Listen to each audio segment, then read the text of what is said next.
All right. Hello, everyone. Welcome to the alaracanfieldshow, the Awaken to Happiness Now global series. Thank you so much for being here with us today. And if you are new to me, new to my channel, if you're watching live on YouTube or if you're watching the replay, please do subscribe so that you can watch all of the live shows and all of the shows on demand. It's my gift, my dear, let me start again. It is my dearest, deepest wish, desire, and intention to bring forward these wonderful speakers who are sharing their talents, their gifts, their wisdom, their teachings, their experiences, their readings, activations and processes, etc., so that we can all thrive, right? And have joy and happiness in our lives. So everyone, please do join me in welcoming my dear friend, Dr. Monique, back to the show. And today, for those of you who don't know, we are going to be talking about empowering your path to abundance, manifesting with ancestral healing, rituals, and guidance. And some of what we're going to discuss is embracing your ancestral wisdom, learning how to tap into the collective wisdom of your ancestors for guidance in manifesting abundance. Healing ancestral wounds can block your abundance and prosperity. We're going to talk about unlocking abundance in your lineage with a certain tool. So we're going to find out what that is. We're going to be talking about building a strong connection, exploring practical techniques to strengthen your connection with your ancestors, fostering a supportive relationship. We'll be talking about manifesting your dreams, discover how ancestral insights can empower you to manifest your deepest desires and create a life of abundance. And of course, Dr. Monique will be offering mini readings live on the call, like she always does. We have so much fun with that. We always learn so much. So certain processes come through, organically, etc., and so much fun. So of course, if you would like to get a mini reading with Dr. Monique, please do raise your hand or type your question in the chat. And for those of you who do not know Dr. Monique or have not, had the pleasure of, meeting her on our shows before or on other shows, she is the Ancestrally Rooted Intuitive Healer. She is a spiritual teacher, a ritualist, a healer, and business intuitive dedicated to helping healers, intuitives, coaches, and spiritual entrepreneurs embody the healing wisdom in their lineage. She helps her clients discover their ancestral medicine superpowers to create their unique healing system so they can serve more people, stand out, and earn more money. With her extensive training in metaphysical counseling and mentorship from her ancestors and spiritual teachers worldwide, Dr. Monique is a leading authority in the field of ancestor reverence. She's the founder of the Ancestrally Rooted Intuitive Certification Program. So join us now as we delve into the world of ancestral healing with Dr. Monique. I'm so glad you're here. We always have so much fun. We do have fun. Thank you for inviting me again to be here with you. And I see a number of people popping on, so this is great. And it's so like we learn so much, we have so much fun, and the readings are always like so spot on and informative, I have to say. So it's always a perfect time. And of course, talking about the ancestors, we just finished in the Hindu culture, we just finished a period of honoring the ancestors, right? So it's a big deal, and it's something that we all do every year at this time. We just finished it, like I said. But it is about, staying connected to your ancestors, and also getting the wisdom from them, their energies, their support, their guidance, their love from them, so that we can continue to thrive and have a wonderful life here and now, right? Absolutely. That's beautiful. I love talking to you because it's so easy. It's like, oh my God, it's so easy to have these conversations with you. So I want to get started, first of all, just really quickly talking about, we're going to be talking about empowering our path to abundance, right? And using manifestation techniques that have to do with ancestral healing, rituals, and guidance, and certain tools that we're going to be learning. So it's a lot, right? So I think everybody should definitely have some water handy. And of course, if you want to take notes, you can take notes, because there's always these wonderful processes that come through that we can all use. And so, even though they come through one person, usually the processes are applicable to everyone. And also the wisdom that comes through from the ancestors, it's not always just specific to the person who asked the question. It can also be applicable to everyone, right? So it's really important for everyone to be willing to receive, right? From the whole call, from all the questions, from all the processes, etc. Absolutely. Yeah, we'll be doing some, we have some fun things in store, some things that are different than we've talked about before. Awesome. So let's start, first of all, just, you know, we always ask this question, but I think it's an important one. And, you know, like, we're going to talk about it during this conversation anyways, but how we can begin to connect with our ancestors and actually access their guidance for manifesting abundance. So sometimes we just, you know, want to connect with them just to have that relationship, but specifically for how we can access their guidance on manifesting abundance. Because, you know, abundance is it's always going to be a thing, right? It's not like it's a brand new thing in this economy, in this time and place. Abundance has always been and always will be. Mm-hmm. Absolutely. Well, you know, a lot of times people, you know, we've talked about this before, people are focused on the ancestors who are wounded and hurt and have passed to us what some people call curses, which I don't believe in, but they call curses, trauma, and that kind of thing. Well, you know, you have more ancestors that are healthy, wise, whole, and ready to support you than you have that are wounded. Right? And so we can connect with those ancestors. All of us have ancestors in our lineage that at some point experienced abundance. It may have been an abundance of love. It could have been an abundance of land, abundance of opportunities, an abundance of healing. It could be an abundance of money. It could be an abundance of food where they were able to share food. We have ancestors that have experienced abundance. And those ancestors, when they see us struggling, when they see us going without, when they see us in fear about whether or not we'll have enough of something, whether it's enough love, enough opportunity, whether it's enough money, whether it's enough time left on the planet, anytime they're seeing us wallowing in scarcity, they want to reach in and help. But ancestors don't force themselves upon us. We have to invite them in. We have to let them know that, yes, we do want your help. Please come. Please help us. Please open the door. Please show us a path. Please bring these opportunities to us.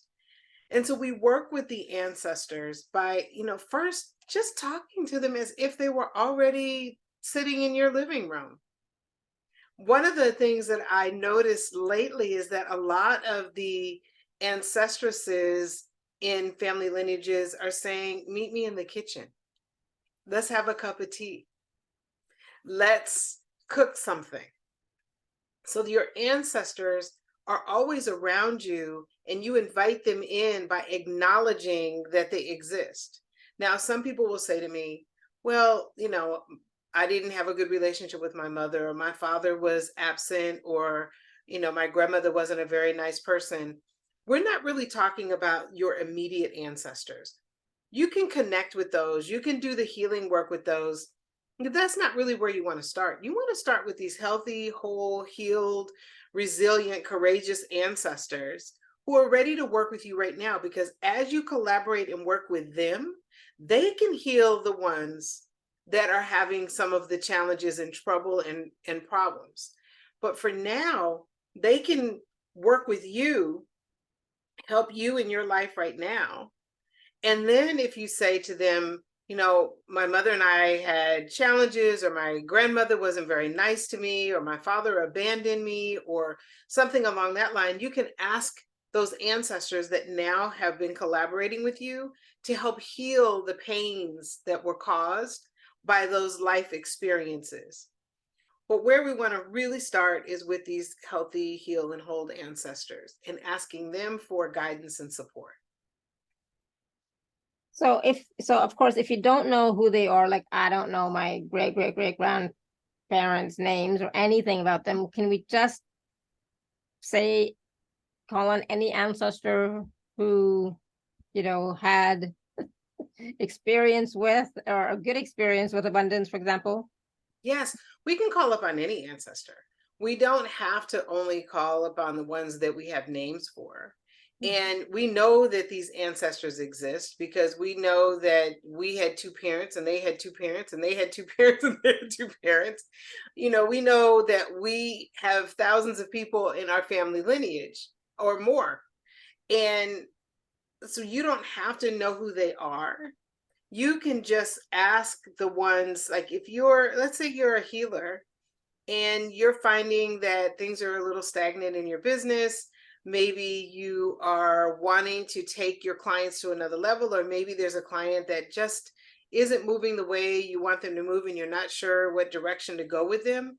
You can call upon your healer ancestors. They're in your family lineage. If you're a healer, trust me, you're not the first one in your family to do it. You may be first one in your family that you know of, but you are not the first one in your family that has done this work.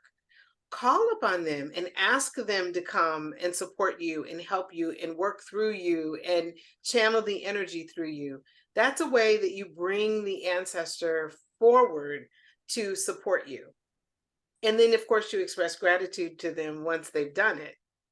You always want to make sure that you let them know that you're grateful. But you can bring in these ancestors if you're having trouble in a relationship. Talk to the ancestors. Ask the ancestors that were the wise ones. You know, many of us have ancestors in our family that were the ones that people came to for guidance and wisdom.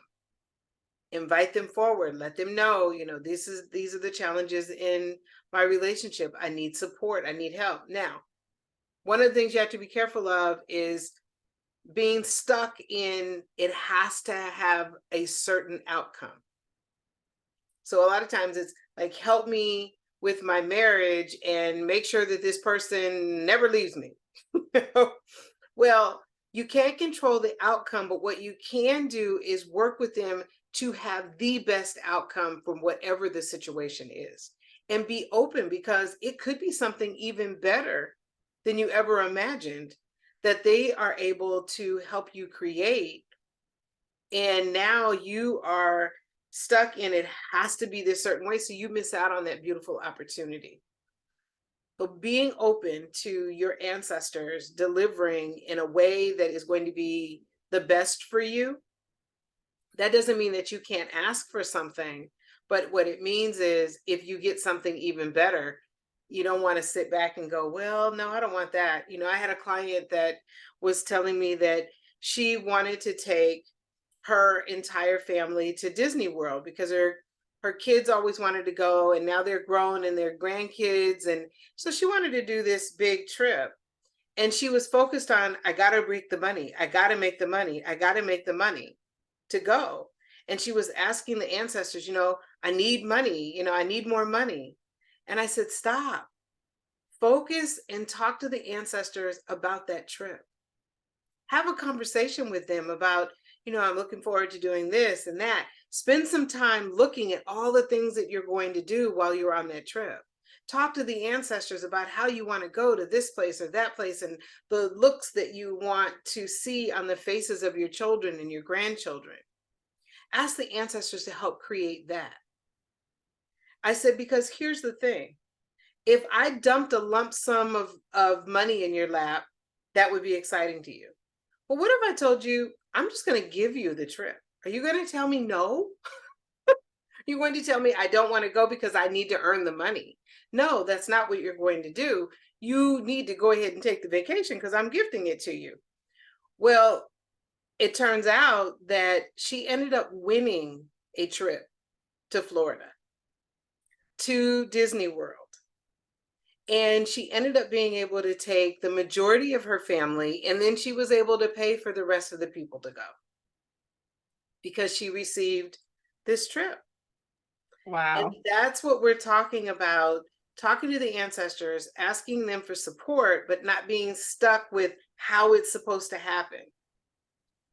And not being stuck on it had, in her case, she had to be the one to pay for it was really where she was stuck at. And what we were doing is opening it up to this is what we want to experience, right? So that's an example. Oh no, that's beautiful, and it's so powerful, and it's not just for that, but I think that the key point, piece of that for me was see the expressions on your children's faces, how happy they are to go. So it's about the experience and the emotion, not about how are we going to make it happen, but focusing on the experience and what you want to experience while you're there, and not just you, but everybody else with you that's going, right? Just that emotional connection, that positive emotional connection, right? All of that I think that is what makes the difference, because the other stuff gets you kind of stuck in the how and the limitations and the restrictions, and and just playing in your head and getting all frustrated and negative and blah blah blah, right? So yeah, and by the way, that was she beautiful. flew first class. Wow, even better. No, that is amazing. I love that. And again, it was just about her having a conversation with the ancestors, and saying, this is what I would like to experience, right? And then allowing it to unfold however it's going to unfold. Right. And that, and there's a certain, there's a process that I gave her for having those conversations, but really having those conversations, and anyone can start right there, right? Anyone can start with having the conversations. There are other tools that we can use along the way that allow us to manifest it faster and have a more intense, manifestation. But anyone can begin there. Just begin having the conversations and really being focused on the experience, as you mentioned, really focus on the experience that you want to have, and not so much focused on it has to happen a certain way. And I've seen, I have a number of examples of people who have manifested things that they never even imagined that they would manifest. And so this is how we begin to tap into the collective wisdom of our ancestors, right? Yeah, this is the beginning. That is, the first step is these conversations. Be in conversation with your ancestors, acknowledge them, thank them for what they created, for the foundation that they set for you to be where you are right now. Even if it isn't where you want to be, thank them for setting the foundation for where you are right now. And right now you're receiving the information you need to begin to have a different life experience. So thank them for bringing you here to even hear this, right? Thank them for allowing you to connect with them and bring their wisdom forward. But that really is the first. A lot of times people think, well, I need to do certain practices, I need to be careful, all of that. Well, you just need to set the intention that the ancestors that you are communicating with are the ones that most want to help you. Mm-hmm. Period. Mm-hmm. You don't worry about all the others. Those are the ones that most want to help you. Now, does it mean that there aren't some ancestors that have some things that could get in the way of you manifesting? Absolutely. It doesn't mean that they're negative or they're a curse. Oftentimes our ancestors are protecting us. They love us that much that they want to protect us. You may have an ancestor that was a phenomenal healer, but for some reason, at some point in their lives, they were betrayed, or they were abandoned, or they were abused as a result of it. And now when you get ready to share your work, they want to protect you. They want to stop you. And they want to do that because they're afraid that you will experience the same things that they've experienced. And those are the ancestors that we do the healing work with. And that does take a little bit of advanced work, but we do the healing work with them. And we enlist the support of our well ancestors to do that work. And that's when, you're lifting some of those traumas and the wounds. I call them karmic stories. They're stories that the ancestors have lived. They're just stories, right? Mm-hmm. They're life experiences that have created these stories that are now passed down from generation to generation and manifest in different ways. And sometimes those stories need to be dissolved, healed, released, let go of, cleared.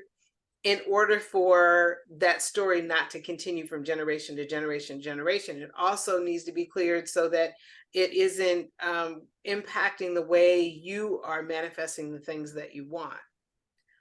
So the healing does go hand in hand, but that doesn't stop you from going ahead and connecting with these really beautiful, wise ancestors for support. Now, some people do know who their ancestors are. Some people do know they have ancestors. I have one friend, she has an ancestor that predicted an earthquake, and it turned out to happen, right? And so that ancestor is one that had some psychic abilities. And so she knows that if she's dealing with clients or something, she can call upon that ancestor. Some people know that they had ancestors that were healers, or maybe they were doctors or nurses or midwives. Some people know that they had ancestors that served in the military.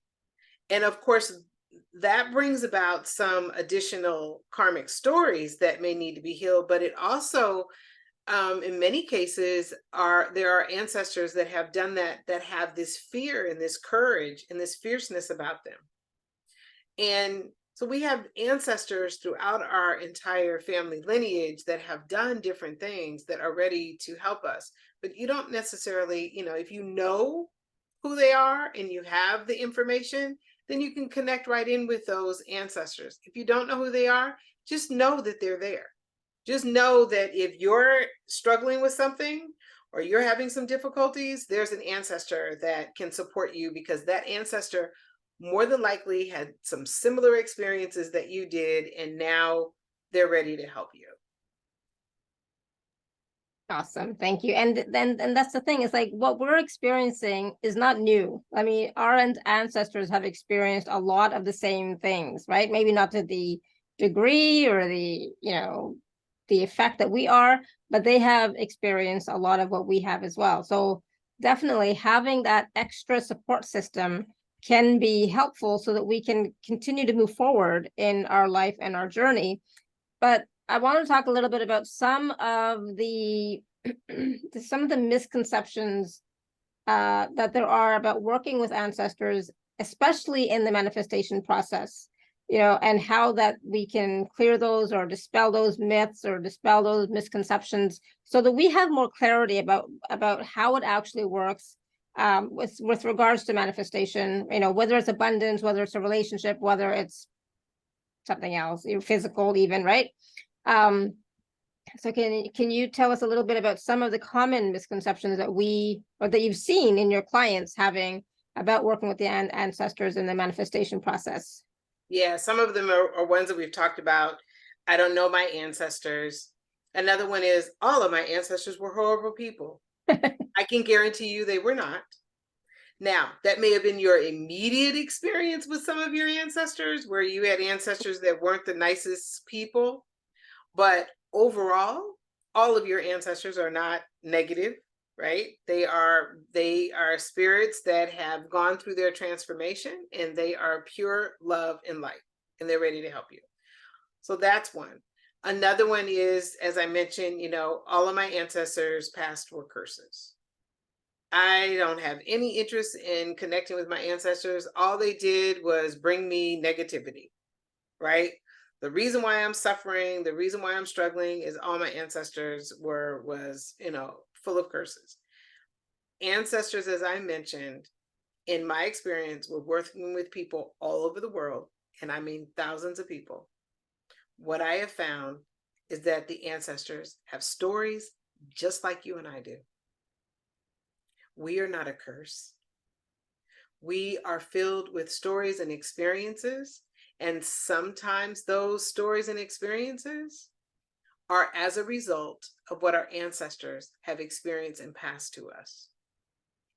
And now we have taken those stories and we have turned them into something that is maybe the same or something a little bit different. Maybe we've even healed those stories because we're clear that we don't want to pass down a cycle of abuse.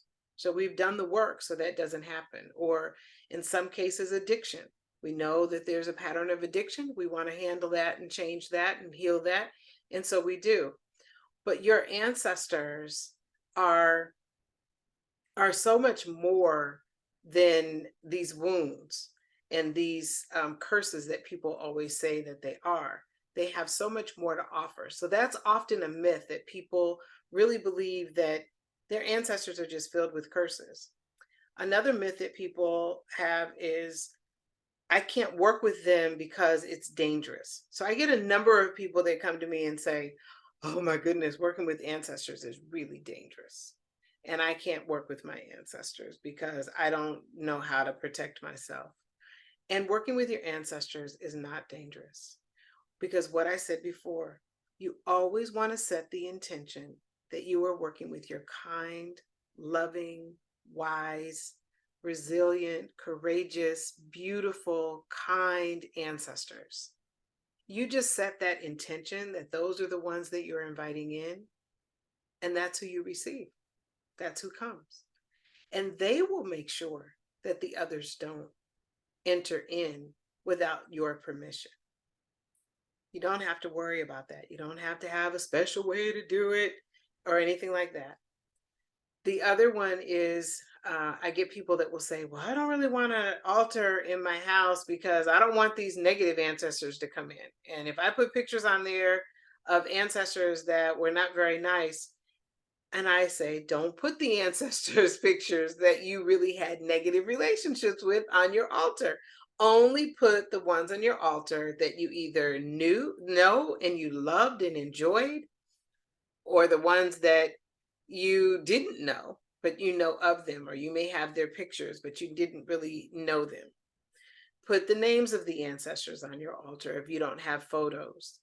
If you don't want to do that, or you can't do that because you're not connected, then you just put, great grandmother, great great grandmother, or you just set the intention that you're honoring all of your lineage, and you're specifically honoring those well and healthy whole ancestors. And that can be done by a glass of water and a candle. Just that simple. It doesn't have to be anything fancy or anything like that. So that is another way that you can honor your ancestors and bring their wisdom forward. So those are the myths. And I love that it doesn't have to be complicated. It doesn't, it can be simple, like you said, just with a candle and a glass of water. That's all you really need, and just your intention of how of who you want to connect with, and even why you want to connect with them in particular, right? Yes, yes, yes. Asking and letting them know why you're connecting with them. And I think, another myth that I have had people say is, my ancestors are gone, let them rest in peace. Right? I'm not disturbing them with my problems and my challenges. Your ancestors, part of their spiritual contract is to come back and help you, is to support you, is to guide you.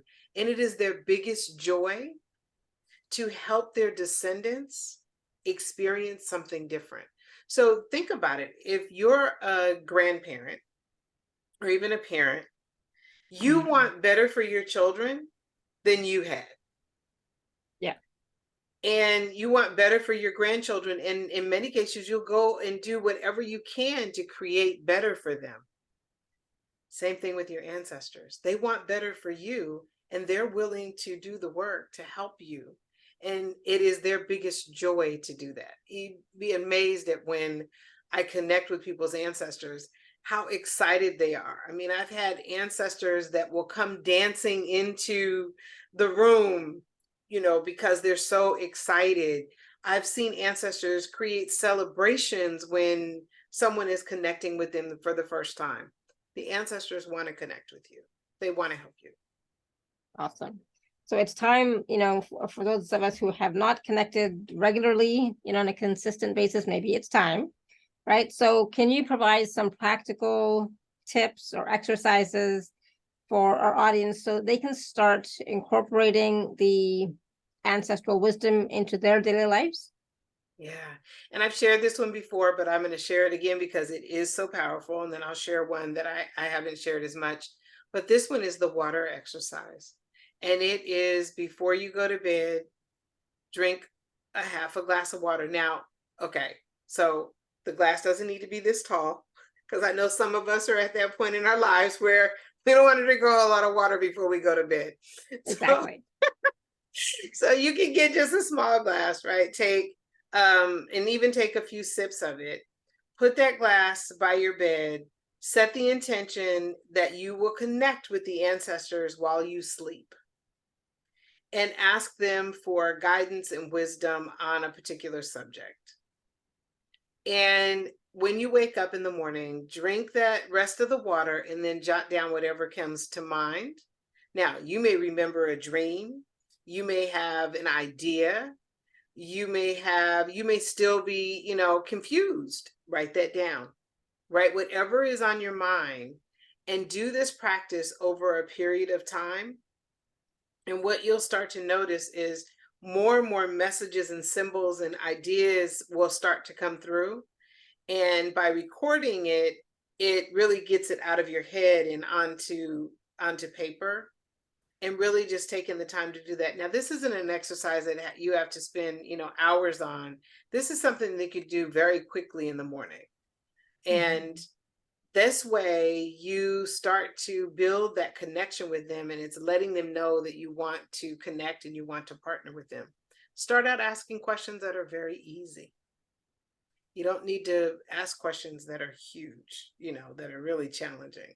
Just things that are very easy. So that's one.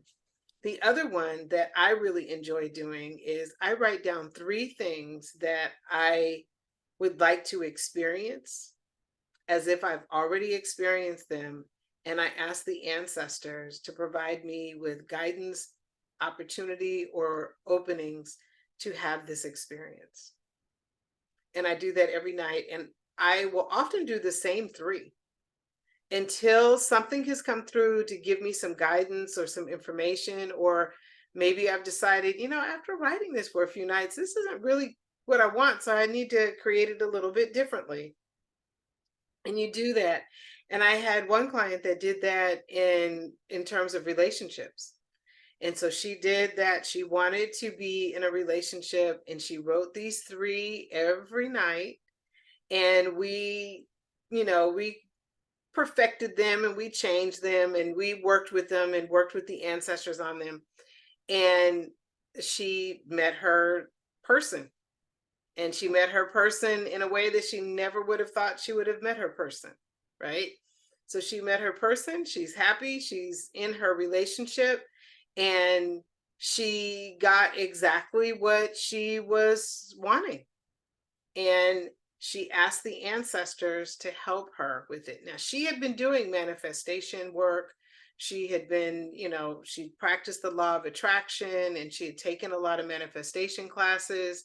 We connected with her ancestors that we discovered were ancestors that did relationship type work.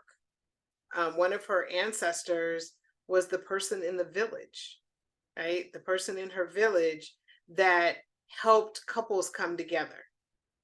Well, we connected with her so she could help create this relationship for her. And that's how we were able to help her. But even without me being involved, you can write those 3 things that you want as if they're happening, and just keep doing it. Just keep doing it. The other is just talk to your ancestors as you're walking through the house. As you're walking through your home, talk to them.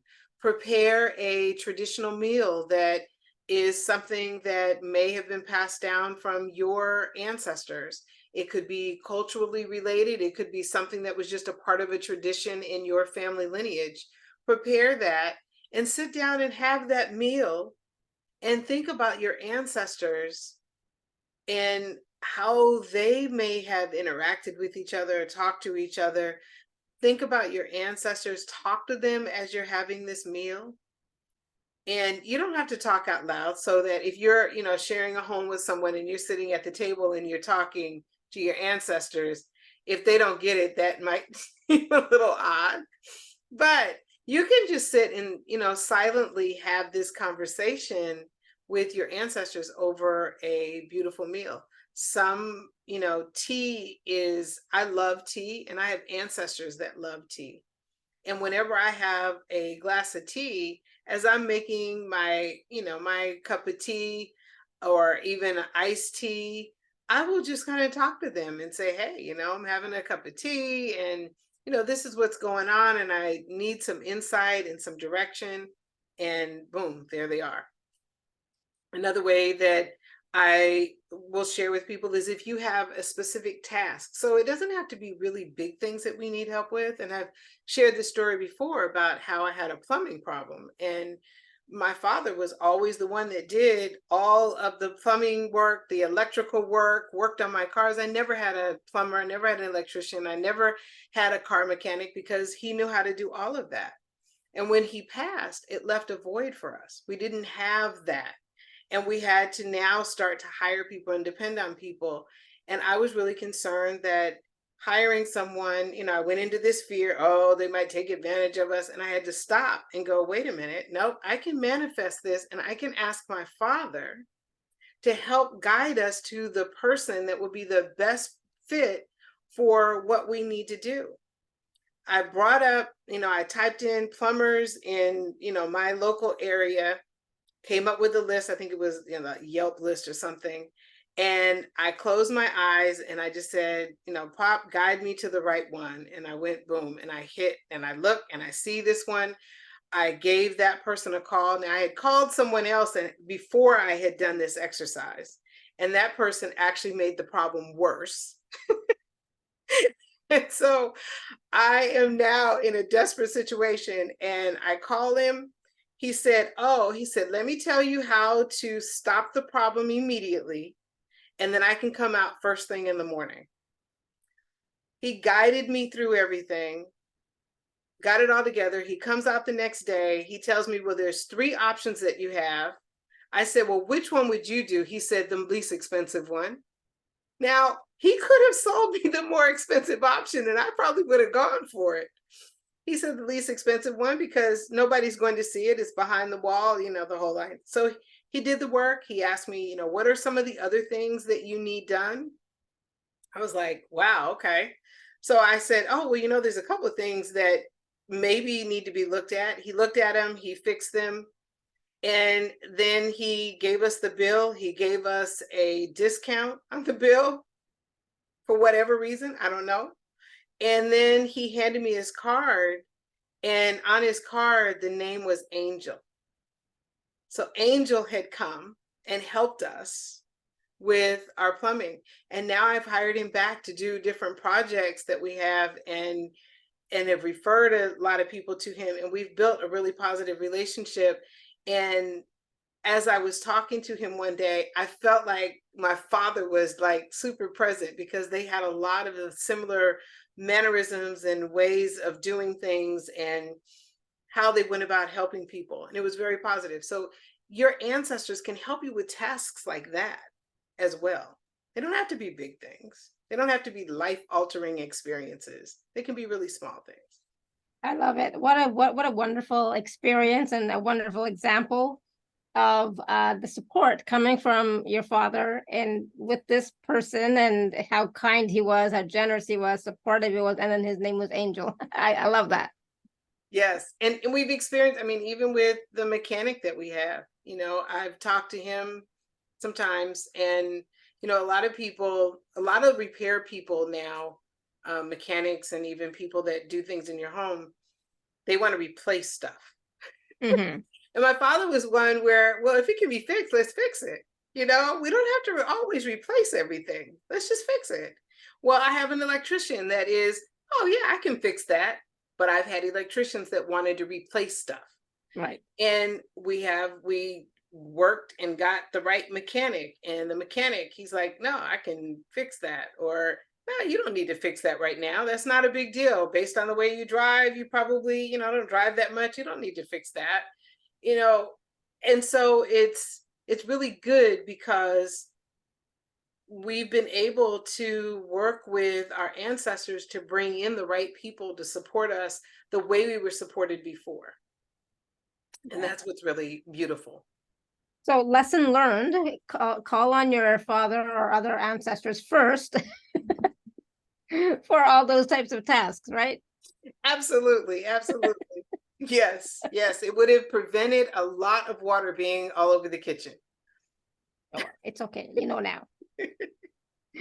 Beautiful. Thank you. All right. So we wanted to take some live caller questions. If you would like to work with Dr. Monique, and it's usually like, you know, mini readings, mini messages from your ancestors. Can it be about anything, or does it have to be something specific to manifestation? It can be about anything, but be specific. Don't just say, Yeah. what do my ancestors have to say? And if we were in a longer session, that would be fine. You could do that. But if we're trying to get something right now, and just know your ancestors are not predicting the future. So if the question is, well, my partner come tomorrow, the ancestors are not going to say yes or no on that, right? Yeah. But if you say, I really want to be in a relationship, and I am feeling like there's some blocks, the ancestors can give you some ideas or some spiritual practices that you can do to begin, to bring that person into your life. So those are the ways the ancestors answer. So if you're looking for predictions. Yeah. So ask a specific question. So no blind readings, like what message do my ancestors have for me today? None of that. We don't, you know how I am. I don't like that. So ask something specific that's on your heart, that's, you know, important to you. And ideally, if the question could be something that could help everybody, you know, in some way, because a process might come through, or some information or guidance might come through that be helpful for the entire audience, would be great. Yes, that's a really good point. You know, if you resonate with something that the ancestors are sharing, then that means that there's a message from your ancestors in there as well. And you can actually do it. If there's a spiritual practice that they talk about, then try it, because it may work for you as well. Yeah, exactly. All right. So, like I said, you can raise your hand, or you can put your question in the chat. So let me just get this going here. Give me a second. All right. So Destiny has had her hand raised for a while. Go ahead, Destiny. Hi, Dr. Monique. Hi, Alara. Hi. My question is, I keep feeling like I'm dealing with ancestral stuff when I've already cleared. Like, I could tell you exactly what is going on in my body based on what I had cleared in the past, or what's trying to come back. And I'm wondering how I ask my ancestors to help me clear this out once and for all, because I know I've already done this work. Well, maybe it's time to start connecting with the ancestors that are healed. Instead of connecting with the ancestors that are wounded and trying to heal the stories that have been passed down that are causing the challenges in your life experience, now it's calling in those ancestors that are healthy and whole and happy and ready to support you, and asking them to help you with what you want to experience. See, sometimes we'll say to them, oh, help me remove this wound, help me have more money. But really go to, what is it that you want to experience? What do you want to do with your life? What is it that you want that you don't have now? How is it that you want to feel that you're not feeling right now? And then ask the ancestors to help you experience that feeling, that experience. And I think that, oftentimes we do a lot of focus on the ancestor that's struggling and the ancestors that are quote unquote wounded, that we forget that there's these other ancestors there. And I really believe for you, that's what it's time for, is to really focus on making that connection to your loving, kind ancestors, collaborating with them to experience the things that you want to experience. And knowing that it's safe to do so. Yes. Because, yes. Yeah. Yes. It's definitely, you're always going to be safe when you're connecting with those healthy, loving, and kind ancestors.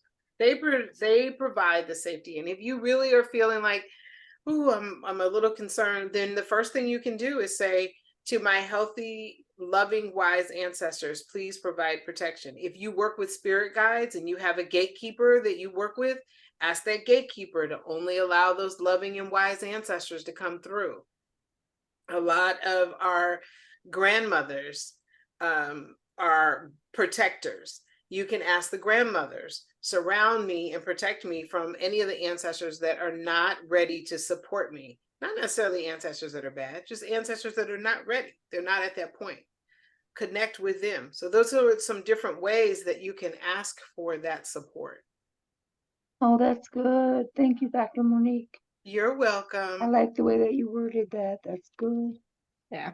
I Awesome. Thank you, appreciate it. Destiny. Go back and Thank watch you. again so that you can get, more of that wording or just that intention clear, okay? And And again, I that wish you was for everybody too, not just for Yes. Destiny. Yes. And I wish you well, Destiny. I hope you feel better soon. Yeah. All right, we're gonna go to Layla. Layla, you want to unmute? Hello. Hi. Hi. I would like to live in a spiritual community, not necessarily based around one religion, but, people who are on the path and spiritual. And I would like help to, first of all, be the person that would be a match for that. And where that would be and how that would be created, or if it's already created and I would move into it. I would just like help with creating that in my life. Beautiful. That's beautiful. Do you believe that you're a good match for that? I feel afraid to let people really see me, and that I may have wounding that will come out inappropriately in relationships. Okay. Okay. Well, this is great. So if you kind of stay to the end, that is one of the programs that I am offering about fear to freedom. Okay. What I would say is the first place you would want to start is working with that fear, really releasing the fear. I asked you that question because that was where I sensed the challenges for you experiencing that spiritual community. The spiritual community that you're looking for exists. And you could be the person that enriches that community. You could be the person that brings even more people into that community that are in alignment with the vision of the entire community. So the community, it absolutely exists. Where the work needs to come now is for you believing that and holding that to be true, for you valuing what you bring to the community. We all sometimes have relationships and challenges in relationships. That doesn't mean that you're not a valuable asset to the community or that you won't have deep connections in the community. Where you really focus, and that's where the ancestors are kind of guiding you to really focus on spending some time looking at what you would bring to the community. What is it that you uniquely would bring to this community of people? And how would you bring value to this community? That's one. Then we'd need to work on some of the visibility pieces and being seen. And I want you to think about something that you can do, because I don't know kind of where you are at this point, but I want you to think about something that you can do. And that actually is a part of the program too, about visibility, is to do one thing that allows you to be seen in a way that hasn't been before, whether it's a social media post or reaching out to someone or going to an event and just sharing who you are.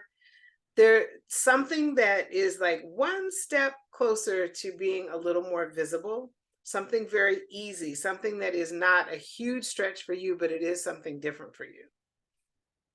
You have 4 ancestors who did struggle with visibility. And the reason is because as they shared more of who they were and stepped into their gifts, there were people that were jealous, that did things to betray them, talked about them. They experienced a sense of abandonment as a result of really stepping in. So there was some real fear that came up for them, and they've been protecting you, right? What you want to do is ask the ancestors that you have ancestors that were like freedom. Freedom was sort of their whole mission, was to be free. And they're saying that that's where you are now, is freeing yourself from the beliefs that you are not bringing anything into this community. And those are the ancestors that can help you. So asking them for guidance, asking them for support, doing things that make you feel free, putting freedom on your, on your vision board or on your wall or on your mirror, and just imagining what it would be like to be in this community and have the freedom to just be who you are, knowing that you're loved and supported. Continue to visualize that, and then ask the ancestors, help create this for me. It is there. It is close. You're almost there. It's just a matter of doing some practices and doing some releasing that bring this forward for you. But it is a community that is already formed, but not completed.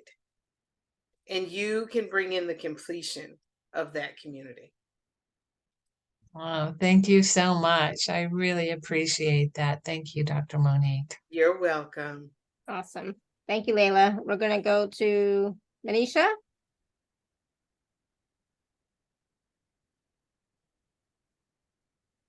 Thank you, Alara. Thank you, Dr. Monique. Hi, Manisha. Yeah, I loved what you shared with Layla, and I think I can really resonate with Layla. Not being seen is something I'm always being told. I'd love to know what the ancestors would say for me to move into a romantic relationship. So that's why I said I resonated, because I have fear of being seen. I'm sort of been hiding, I think. Yeah, and that, yeah. And when we're experiencing a fear of being seen, fear of visibility, it impacts us being able to be seen by the person that is our person, right? Or our people, because there's often more than one person that can be a part of our connection, but it does. So let me just take a look at your ancestors and see who can help you with that.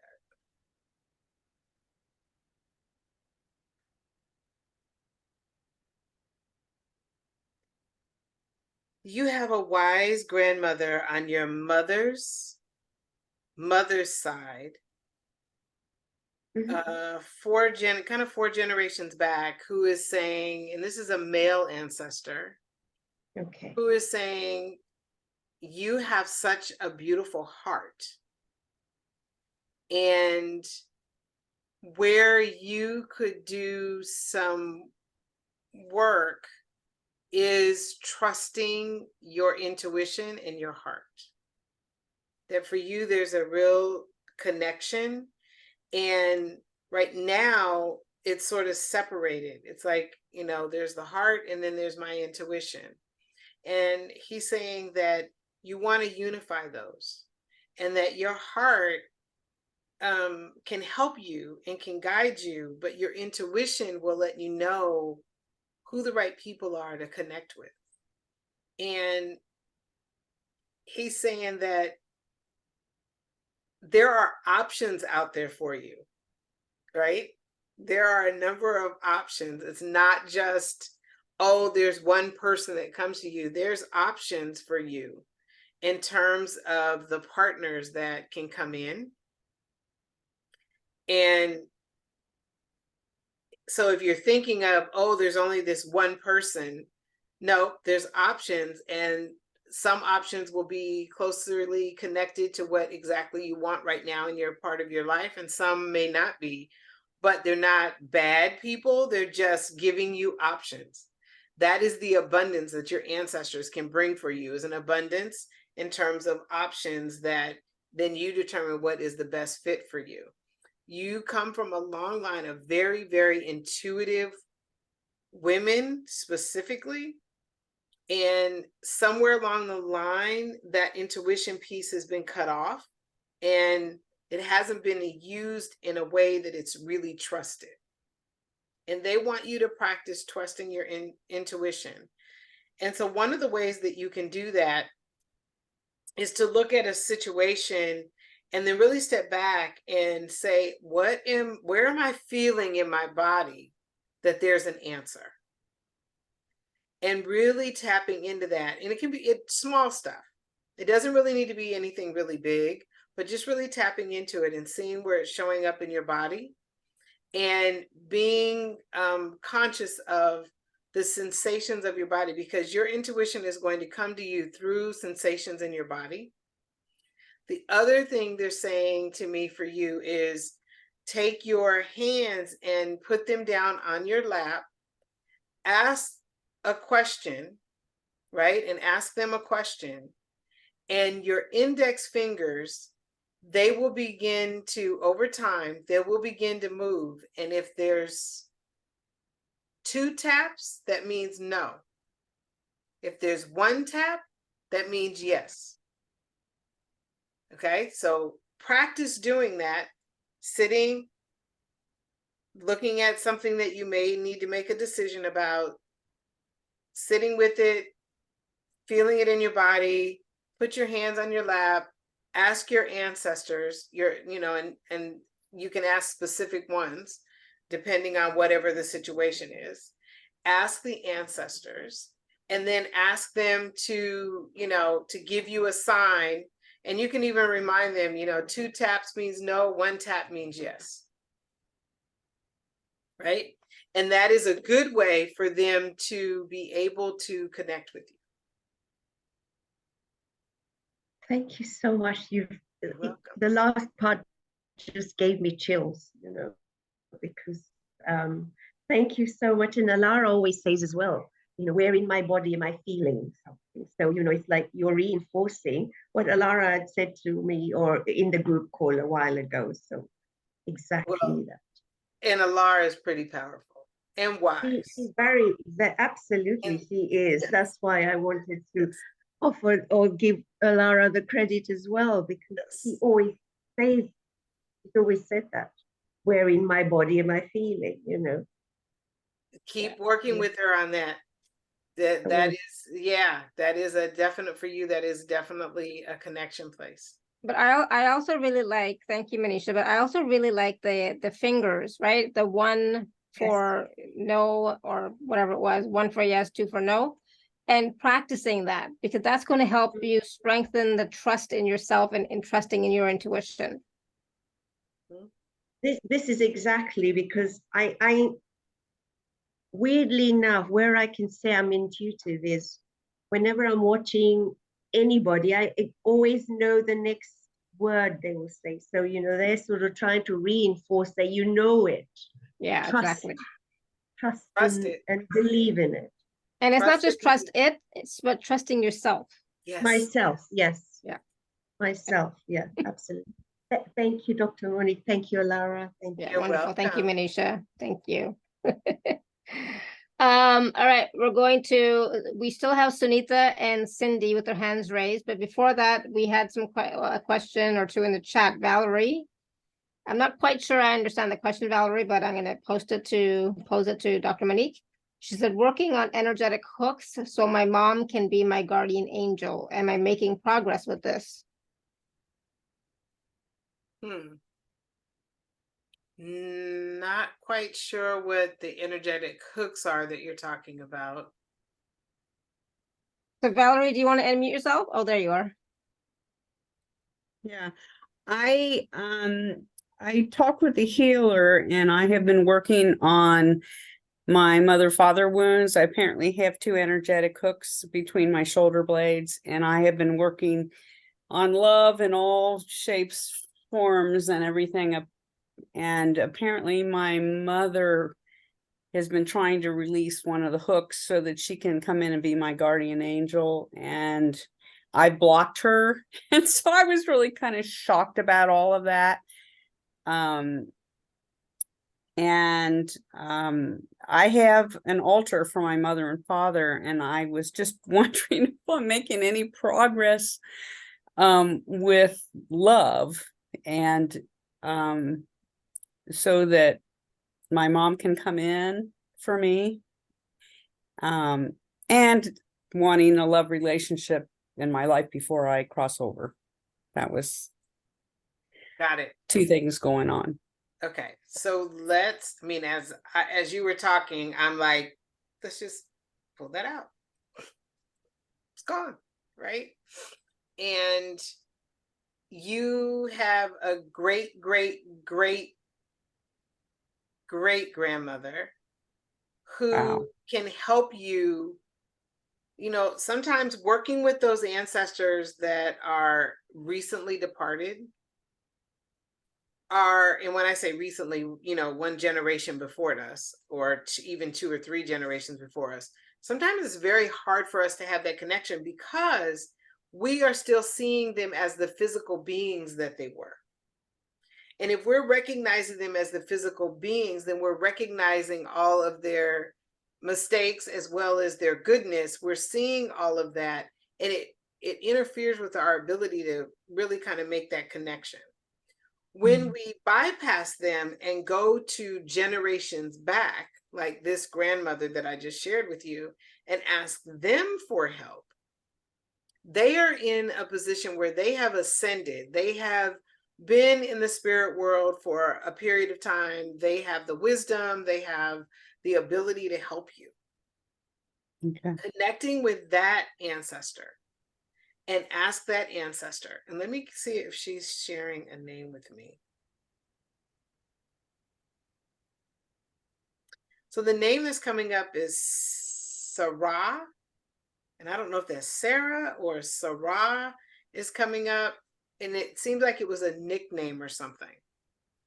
You can just write that on a piece of paper and put that on your altar, and start to connect with her and work with her about releasing anything that you are feeling needs to be released. So that's 1. And start to talk to her about this relationship that you want to experience.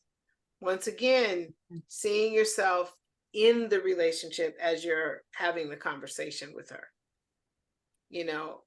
My partner and we're doing this, we're experiencing this, we're enjoying this, we have this feeling. I love looking at my partner's face and seeing the joy of, the things that we're sharing together. Talk to her, talk to this grandmother, and let her know this is what you want to experience, and asking her and any ancestors that can help you create that connection, right?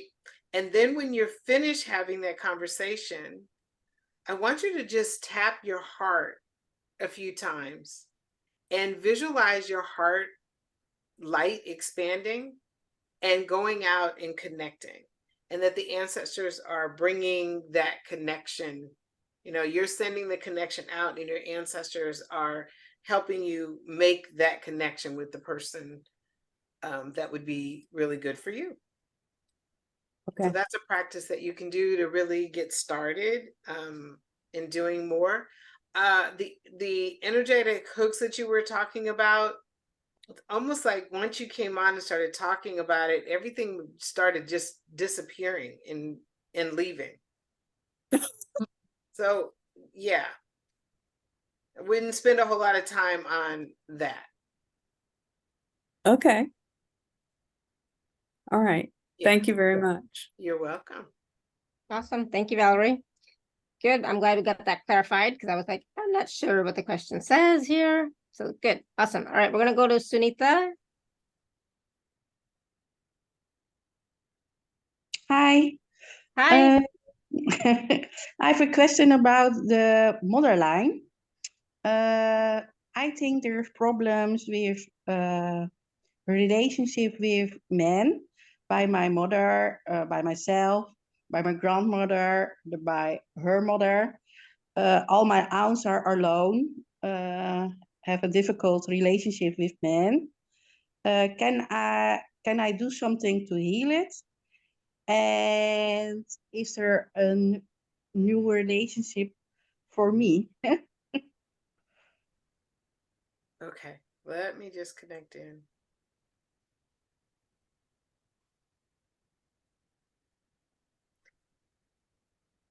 The interesting thing that came forward is it wasn't about healing the wound for the women in your family.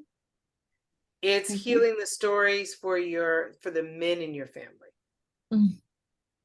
Right? The men in your family have these stories that they've passed down that have created some challenges around connecting in relationship. So let's find out who on that part of and this is on both sides of your family. On your mother's father's side, there is an uncle who was a healer, and he's saying that he can come through and work with you to release the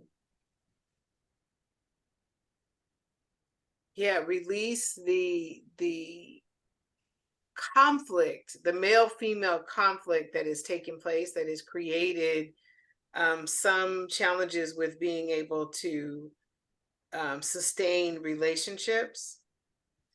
And he's telling me that part of it is that the women in your family lineage are very powerful women.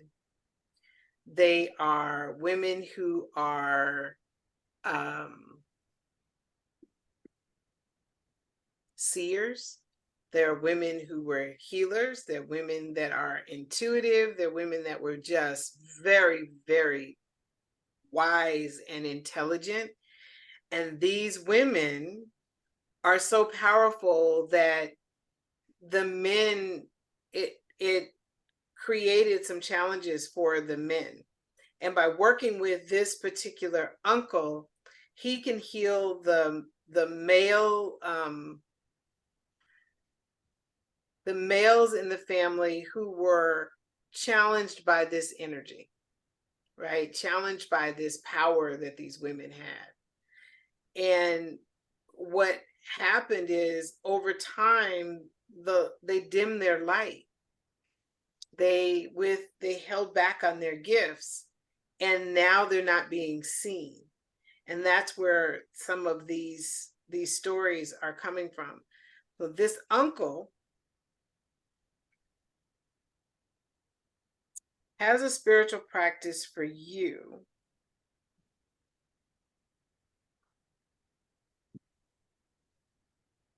He wants you, if you can invite any of your family over, but if you can't, that's okay.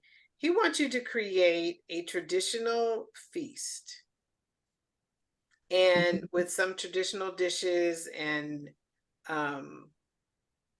create this feast and have this celebration of a new beginning of women in your family, including you, who can shine their light.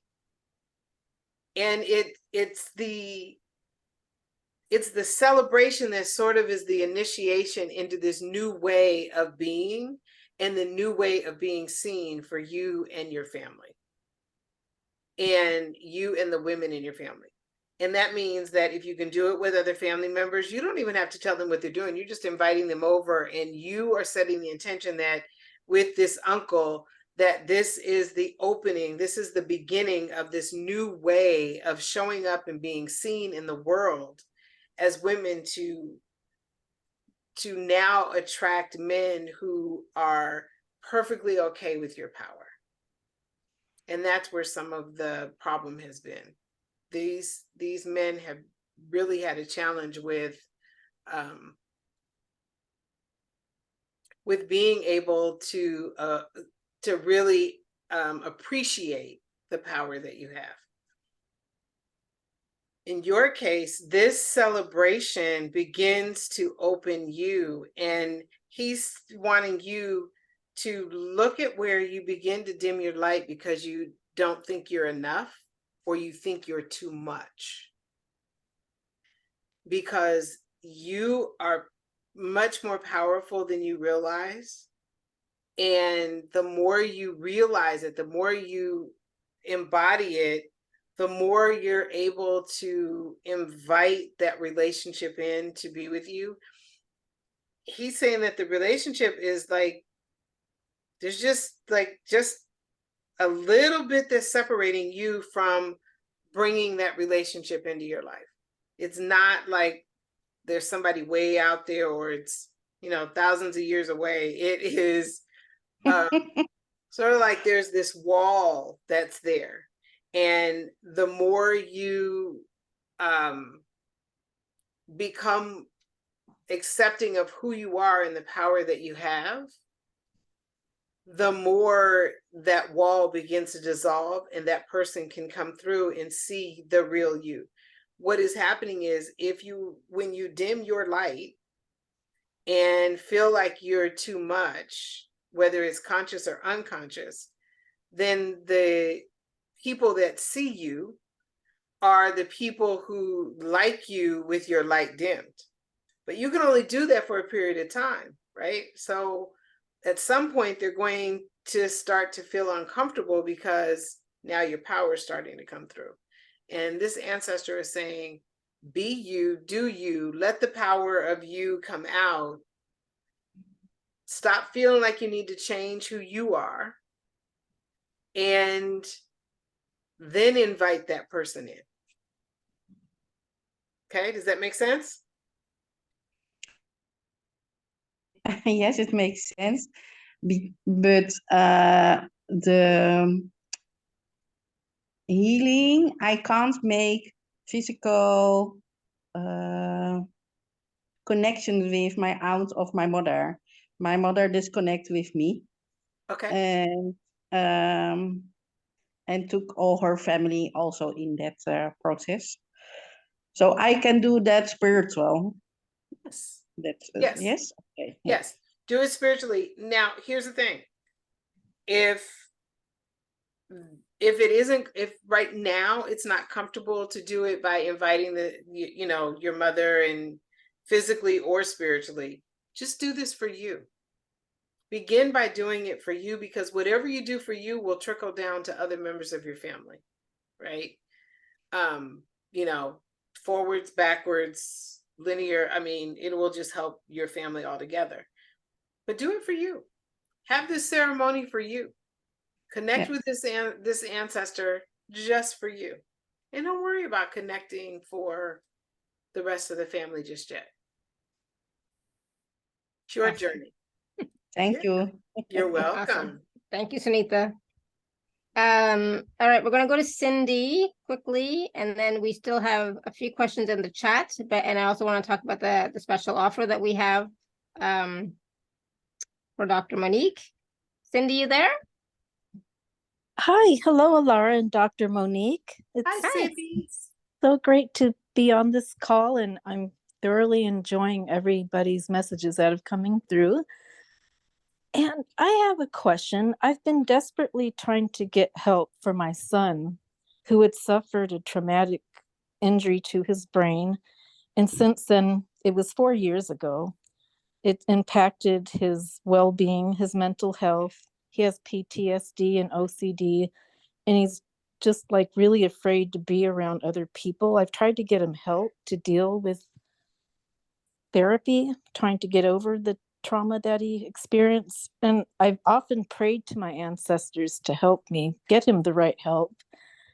And we're slowly making progress. I'm just wondering, are there any ancestors that can help me get him help so that he can lead a normal, productive, happy life again from this occurrence? I just really have been trying to get help for him, and I don't know what other direction to go into. Mm-hmm.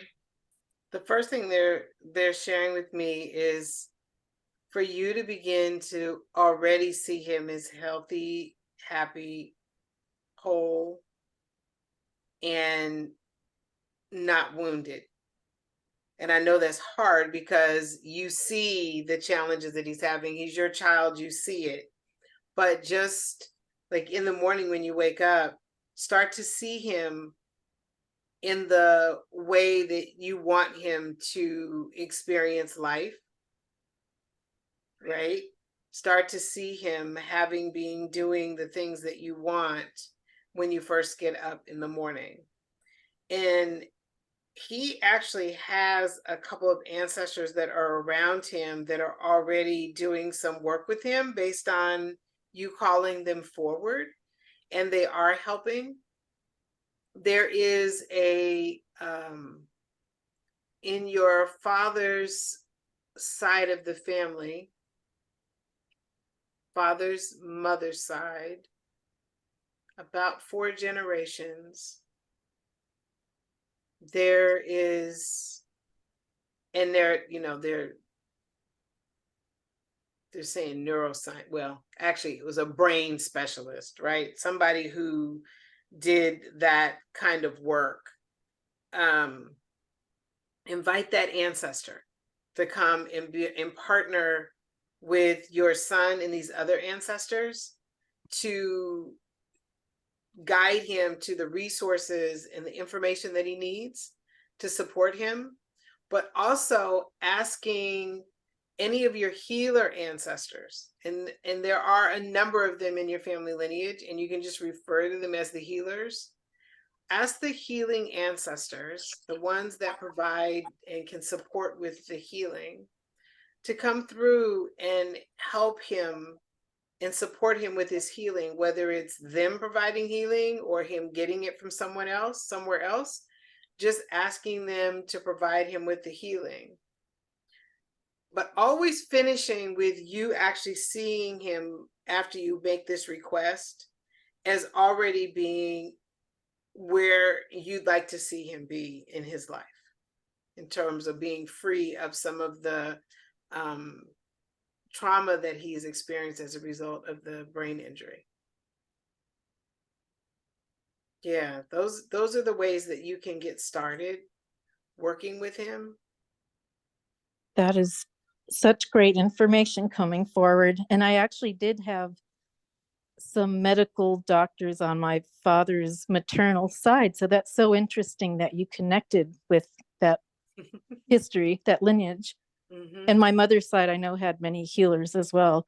Mm-hmm. And I've been asking my son's paternal grandmother, who recently passed away this past December.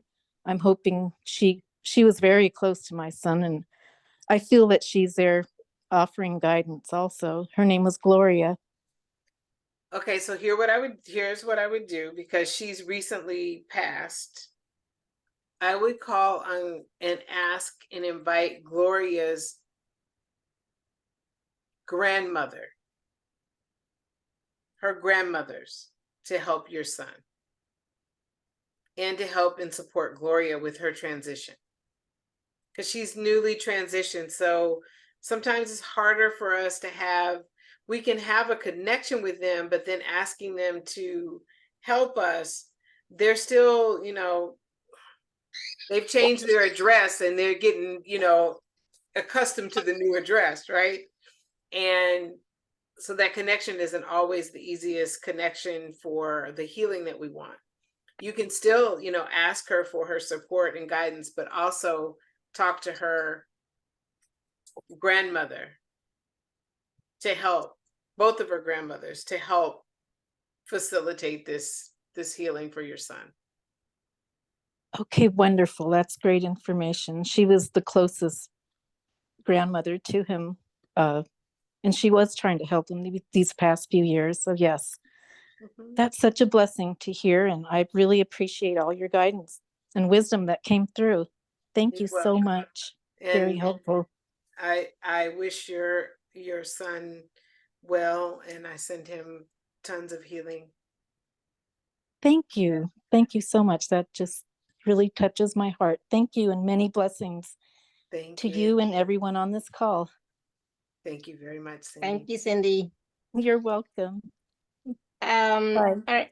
Thank you, Cindy. All right, we're gonna go to, there's a few questions in the chat that I want to definitely go to, but before that, I just want to quickly talk about the special offer that Dr. Monique would like to share with us today. So I'm just going to share my screen. Dr. Monique, give me 1 second. I think it's this one. Can you hear me? Can you see it? And can you hear me? Can. Awesome. So Dr. Monique's package is a 7-week ancestral fears story healing journey, plus a bonus manifesting and mindset live workshop. Here you go, Dr. Monique. Okay, so this is the Fear to Freedom program, and many of you have talked about your fear of being visible, fear of not having enough, and so there's a number of fears that show up, and this is the Fear to Freedom program, and this is a path to abundance in all areas of your life. And we'll embark upon this journey together for a full 7 weeks. And this is a time for you to really release those fears. Now, those fears are often associated with scarcity, abandonment, betrayal, and shame. And we'll be working to release all of those wounds, stories, traumas that have been passed down to you. In the process of doing that, we're also looking at creating abundance and connecting with your ancestors. So through this program, that's what you'll do. So the first 4 weeks are all you doing is you're doing these online digital. It's a digital program for the first 4 weeks where you are going in, and the first week is forgiveness and ancestral healing. We'll also be looking at releasing some betrayal wounds. The second week is embracing ancestral connections. And this is where you'll start to connect with your ancestors for the healing that needs to take place in order for you to have a deeper connection with abundance in your life, in order for you to experience greater abundance in your life. And then in weeks 3 and 4, we're just doing rituals and spiritual practices for healing. So you'll have these rituals and spiritual practices. You've heard a few of them here that the ancestors share.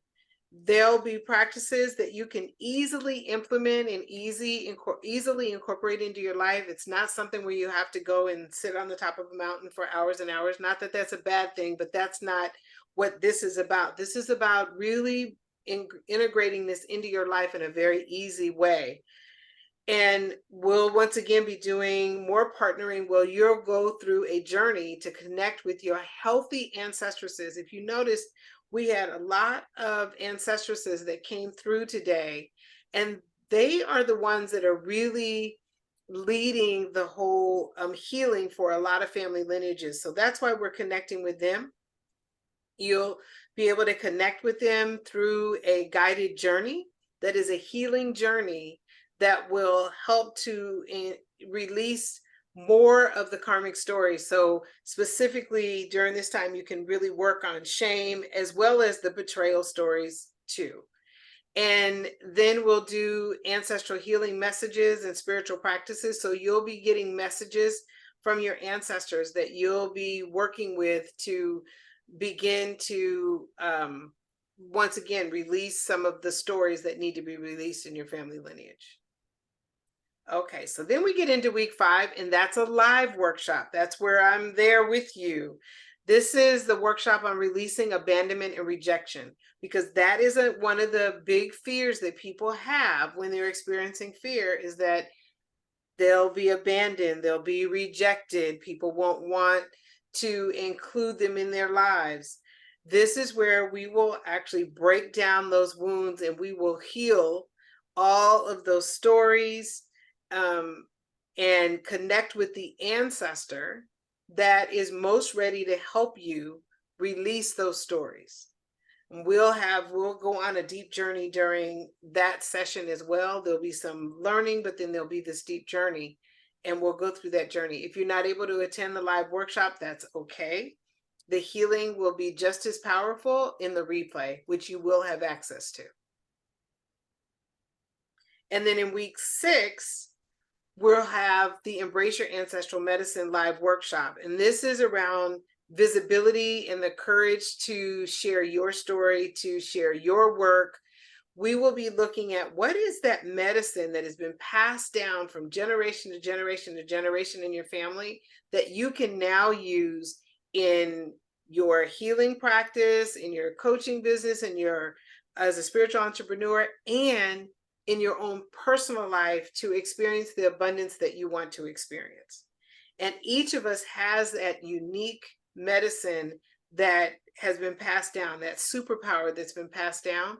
We're going to start to unveil what that is for you, and that will help you to feel more confident and be more visible.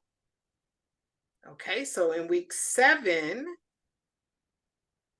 that is our Ancestral Wisdom Circle, which is something that most people say they absolutely love. And that is where you will receive channeled messages and guided insights from the ancestors.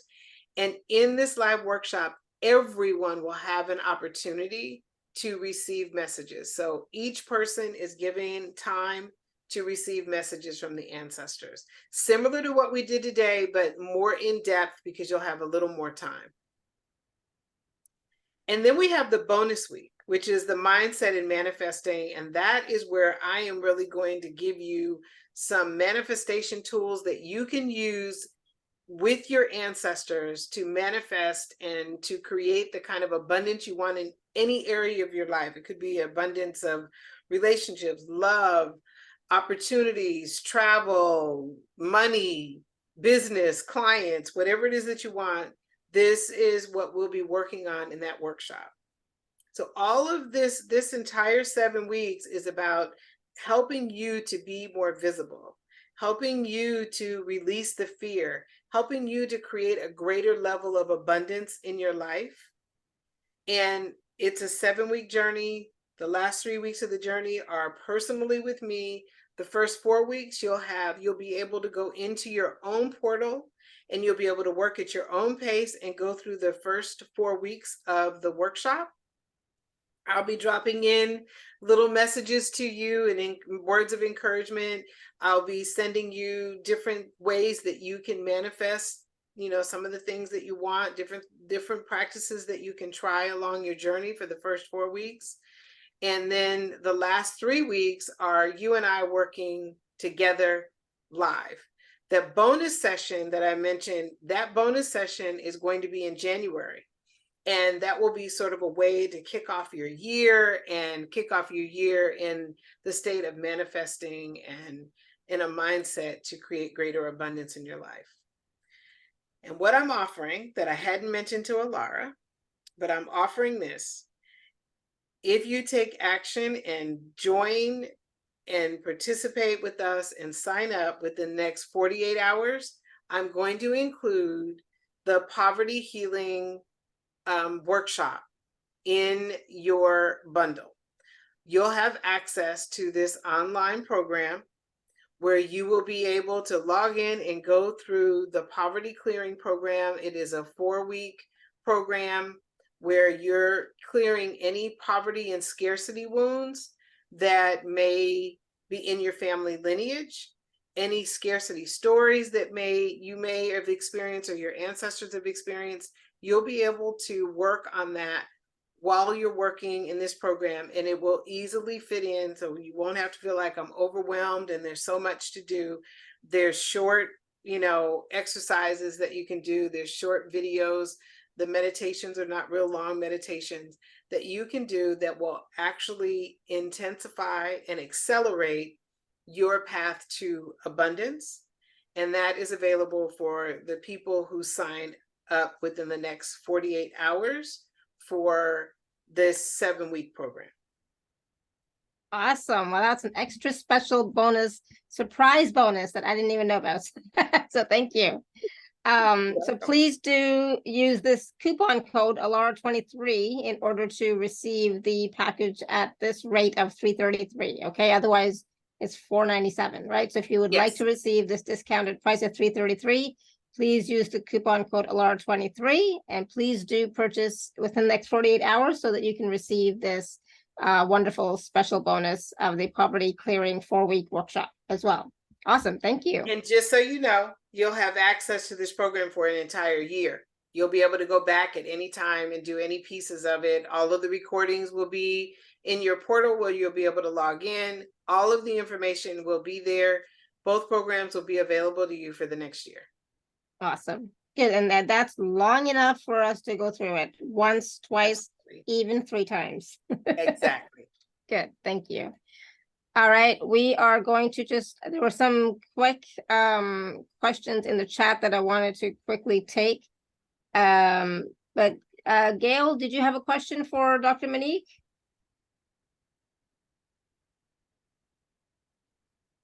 Yeah. Oh, yes, I did. It was just something quick. I loved everything I heard. And, my prayers for everyone, and I hope everyone gets through their challenges, but embrace the ancestors. But what I wanted to say, I've been communicating with my parents and my ancestors. It's like, good morning. I give them the good morning. But I don't necessarily ask them for stuff. And maybe that's what I should be doing. Like my dad, when I know I have to fix something, like your dad, Dr. Monique, fixed everything. He knew how to fix stuff. So when I'm challenged to fix something like a plumbing situation, he usually, I usually sense, or I hear him say, get that guy, he'll do the plumbing stuff for you really well. But for other things, I'm able to kind of finesse in and be able to do it myself. But what I wanted to know, it's love, love, love. And I don't know if I should come to them with that. What do you think, Dr. Monique? Okay, so you're wanting to be in relationship. Yeah. Yeah, okay. Yeah, there's nothing wrong with that. Yes. Talk to them, particularly if you know ancestors that had long-term loving relationships. Ask those ancestors to be matchmakers. Okay. Right? Think about it. Some sounds will good. be more That than sounds happy. good. I mean, I had a grandmother that was always trying to matchmake. She was matchmaking when you were already matched. So, so well, no, that's she was trying to match you with the person that you were already person matched wasn't the with. best for you. No, she was trying to match you with the person you were already matched with. Oh, okay. She's trying to make it a deeper match, right? So when, I always say to my family members, that's the one you want to call on. You want to call on Granny. Invite Granny to help match you with the person. So call on your ancestors, whether you know them or not, that were deep in relationship, and ask them to support you with making that connection with a partner. And then there's other tools that you can use as well, but that's one that you can really get started with by having that conversation. And if you feel a real beautiful connection with your family, your parents, you can ask them, to bring this relationship to you. But definitely go back a few generations. Like, I'm thinking I'm getting 4 or 5 generations back, and just inviting those ancestors to create relationship with you. See them in ceremony, around relationships, and then see you bringing that ceremony into your own experience. And they're waiting to make that connection. They're like, as soon as you start talking, they're like all excited. They're ready to help you. Yeah, I have thousands of them. They're all around all the time. Yep. They love the music I play. They love when I sing, I dance, I celebrate them. I celebrate me. They love it. Yeah. Okay, well now you've already established the relationship. Now it's time for you to engage in that relationship in a way that also supports you, and that will make them even more excited, because now they get to do even more with you. Okay. Well, thank you, Dr. Monique, You're and thank you, Alara, for all the wonderful people that you bring on. They're all great. Thank you so much, Gail. Blessings and love to you both. Blessings to you. Thank you, Gail. You too. All right, we're going to take a few questions from the chat really quickly. Chris was asking, can you tell me which ancestor I can call on to help me with my current health issues which are interfering with my freedom? Okay.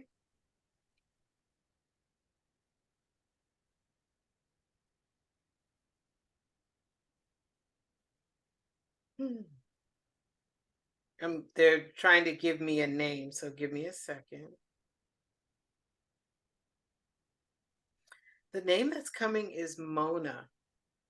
So Mona was a healer in very ancient times. And Mona has been really working at pushing the healing energy out through the family lineage for multiple generations. She's saying there are multiple healers in the family, but the healing didn't necessarily continue. So invite Mona to be with you in your healing. And like if you're going through a procedure, or if you are taking a medication, or if you're, doing something around food choices, whatever you're doing to help you in terms of your health challenge, invite Mona to partner with you to really make whatever steps you're taking even more powerful. So definitely do, the things that you are supposed to do. Follow your medical advice. I'm not saying don't do that. Definitely do that. But invite Mona in to really intensify whatever it is that you are doing to take steps to your healing naturally. And Mona Awesome. is that healer in your lineage. Awesome. So Chris, let us know how that resonates with you. And yes, definitely call on Mona. Okay.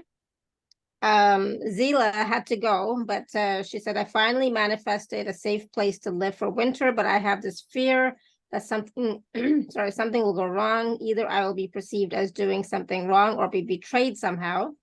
I have a big compassion heart and only want to bring good to the situation. Can you ask my ancestors how to proceed, please? Yeah, one of the things that you definitely would want to work on is that betrayal story. That is a betrayal story that didn't start with you. It's a betrayal story that has been passed down from generation to generation to generation, and started about 7 generations back on both sides of the family with some land and property stuff, and which is probably why this is showing up now for you. Healing that would be something that would be very good for you to focus on. In the meantime, the ancestors that can help you are ancestors who are ancestors of the land. Interesting. We're looking for you at, the blood ancestors and healing the betrayal, but really looking at the ancestors of the land where you're living, and asking them for support and guidance, honoring the ancestors of the land, maybe going out and saying a prayer, planting a plant if you can somewhere, flowers, or bringing a pot of a potted plant if you can't plant something in the ground, and placing it there as an offering to the ancestors of the land to create peace where you are. And this is a part of the ancestral connection too. We often talk about the blood ancestors, but there's other ancestors that can help you too that are not blood related. In this case, for you, it's asking the ancestors of the land to create peace within that property that you are on, and to bring continued peace to that property. And that will help as well.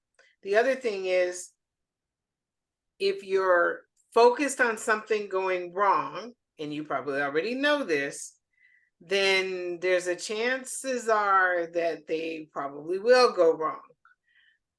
Begin to focus on things going right.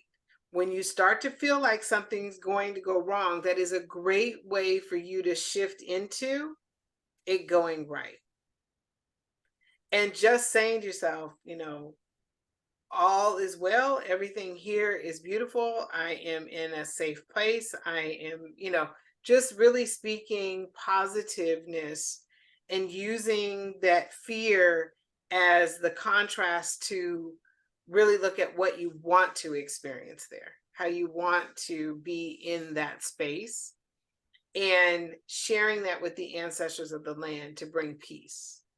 And those ancestors will they will really be grateful to you as well, because many years ago, there was a lot of conflict on that land.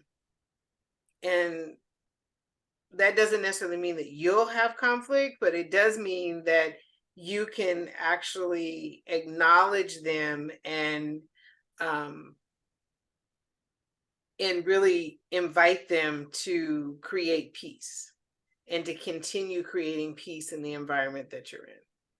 And that would be my suggestion and the information that I'm getting from them for you. Awesome, thank you. So hopefully, Zila, you'll be able to get all that in the replay. I mean, I know you will, so please do listen. Pippa wrote in the chat, having been adopted, I do not know my birth family and ancestors. That's okay. So wondering if there are any coming forward to help me as I am looking to be seen and guidance to find my new home, wherever that may be. Moving to Glastonbury or going abroad. Okay. You have an ancestress on your mother's side who was, she was like a wanderer, traveler, visited new places, new experiences. She loved being around people that were different than her, involved in cultural experiences. She is one that can help you. He's one that will support you. And that's from your biological mother. And then remembering that your adopted family is also part of your ancestral team as well.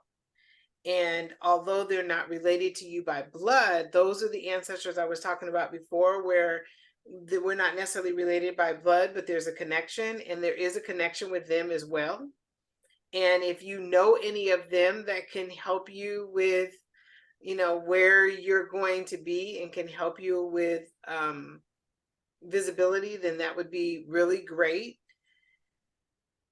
There is definitely there are some stories around shame, both on your biological family side, your blood related, as well as the adoptive family.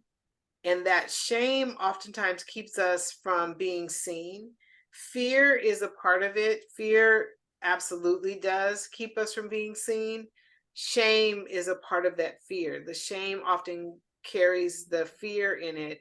And we need to work on the shame in order for us to release some of the stories around not being seen.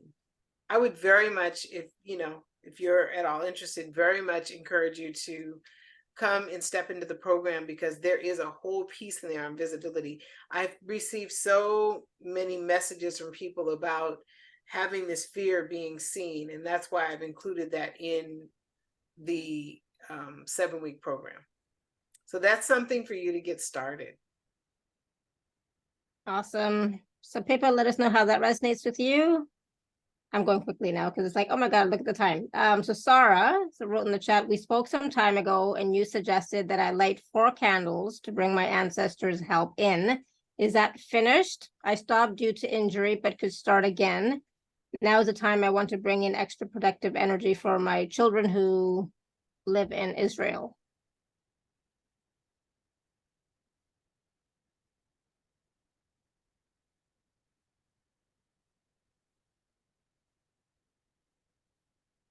Well, and if she's still on, how many children? What I would say is, for every child that you have living in Israel, whether it's your children or grandchildren. I have 2 daughters and 2 grandchildren there, and a son-in-law. Okay, let's light those 4 candles, right? And lighting candles for them to receive the support of the ancestors in keeping them, not only keeping them safe, but also allowing them to continue to experience joy in their lives. Asking those ancestors for protection, asking those ancestors for support. And so, yes, going ahead and starting again with the lighting of the 4 candles. I don't remember, usually when I do these readings, I don't remember, like, I can't even remember the one that we did before you asked the question. So they go very quickly. But I don't remember what the 4 candles were for, but I can tell you what they are for now. And that is for your children and your grandchildren to be a light for the ancestors, to continue to bring them blessings and joy and a connection for them, and helping to keep them safe. So those ancestors will come through. There are 5 ancestors that are really devastated by the conflict and by the pain that's being caused, period. And they want to be sure that they shield your family from experiencing that, while also these are ancestors that that are really wanting healing for everyone. Our ancestors see the pain. They don't see the conflict. They just see the pain that's being caused. They see the energy of what's happening, and they just want to see that going away. And by you bringing them in, you're allowing them now to not only protect your family, but now to spread healing and love and light all throughout the region. So yes, your 4 candles would be powerful. Thank you. My children have just been invited to be part of World Central Kitchen because they're cooking 400 to 700 meals a day for displaced people and whoever needs it. It's a grassroots thing they did, but thank you. Putting extra protection around them is. Well, they're carrying out what their ancestors are wanting to experience. So bringing those 5 ancestors in as a form of protection, but also those ancestors can work, kind of work through them and with them and spread that love and healing even deeper. They're powerful. These are 5 very powerful ancestors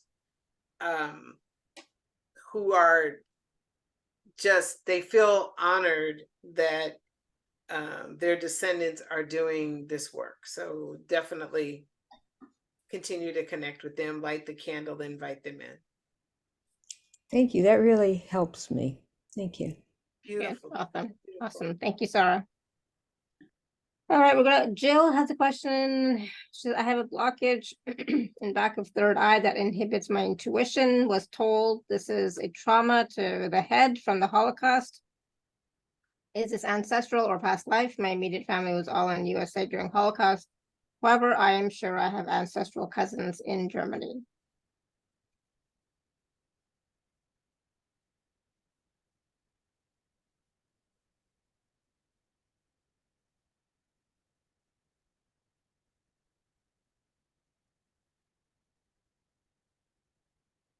I'm definitely sensing that it is an ancestral piece, but I'm also getting that there is some past life in there as well.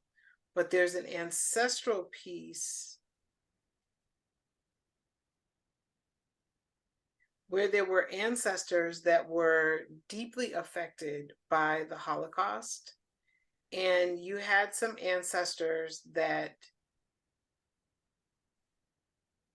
really stood up and were brave during that time and courageous and spoke out. And that created some trauma for them. And so that was a problem. Here's the thing. They're not blocking your intuition though. They're not blocking your intuition, but there is a healer in your family lineage that is basically telling me that you can connect with her to increase your intuition. And it's interesting because she's saying, don't refer to it as a block. Refer to it as a way to strengthen your intuition. Because she's saying that as you refer to it as a block, it's further making you feel like your intuition just isn't there.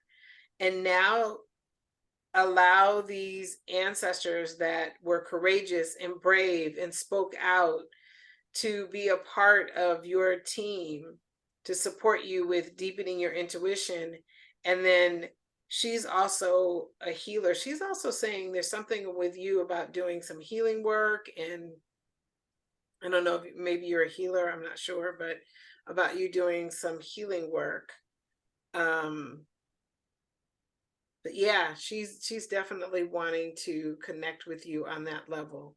But she's just really saying to me, you know, let her know there's no block, there's no block, there's no block.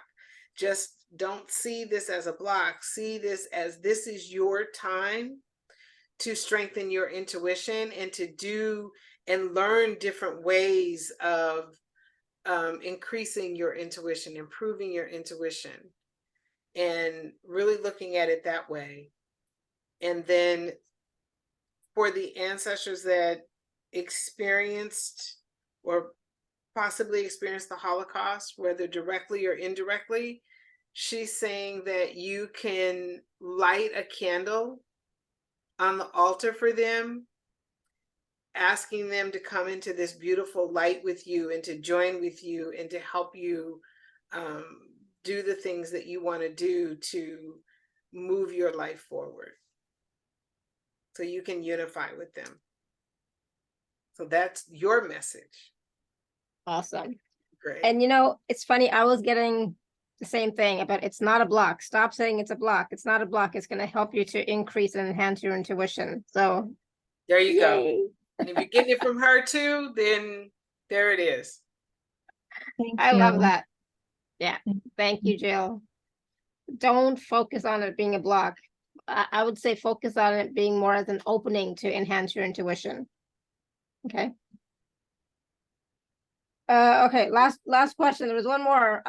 Kinney. Last one. I know we're both late. It's like we're both gotta go, but Kinney says, I would love to know who my best ancestors would be to help me in this new journey of pursuing my passion and opening a woman's shelter back home.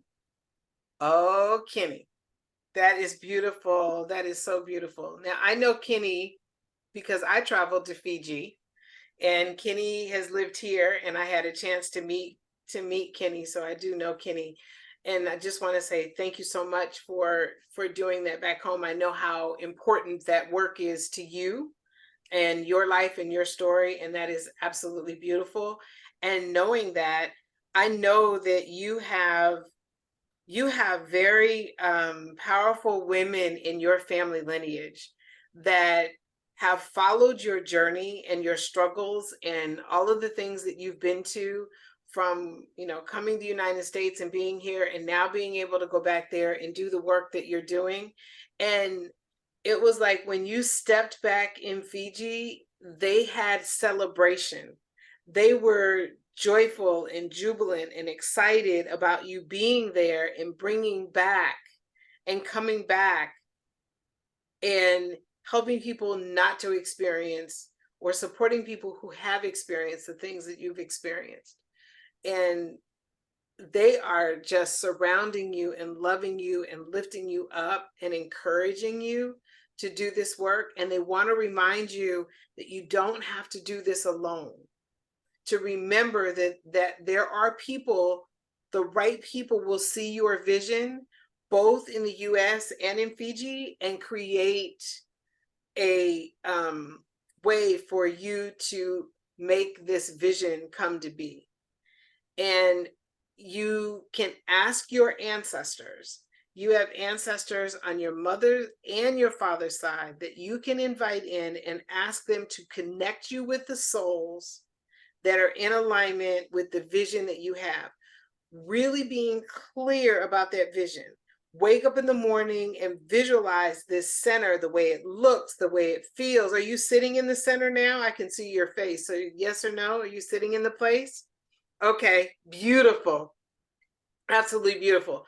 So see that place filled with the people that you most want to help. See them receiving help. See the people coming and showing up and helping you with this vision. Wake up in the morning and absolutely see it, and then ask the ancestors, because they're right there. You're on the land that they were on. You're right there. Ask the ancestors to now connect you with the souls that are most connected to the vision that you have for that place. Ask the ancestors to come in when you walk in the building.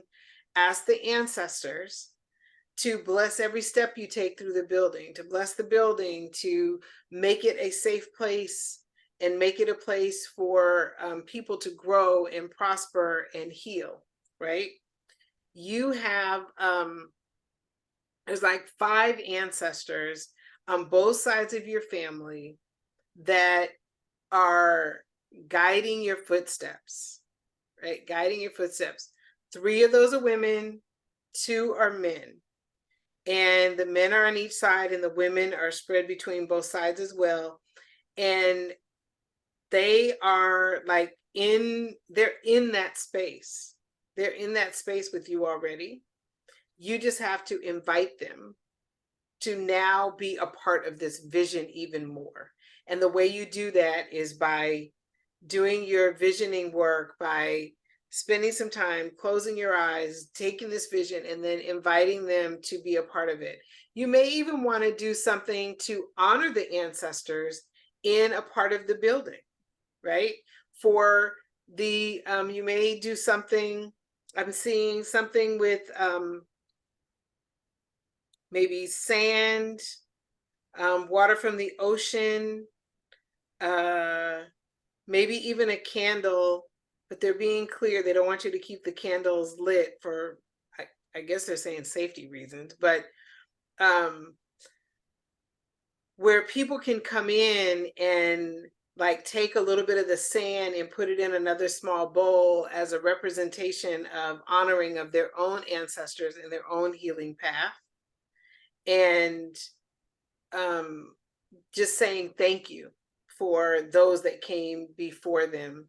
And, you know, even saying a blessing for your ancestors would be really helpful when you're, you know, walking through your place. But this is a very powerful step that you're taking, and you do have a group behind you. Now it's asking them to connect you to the people that can help really make that space the place that you really want it to be. And I just once again want to say how incredibly amazing it is that you're going back and doing this in your home. So this is beautiful. Awesome. Wonderful. Thank you, Kitty. Great job.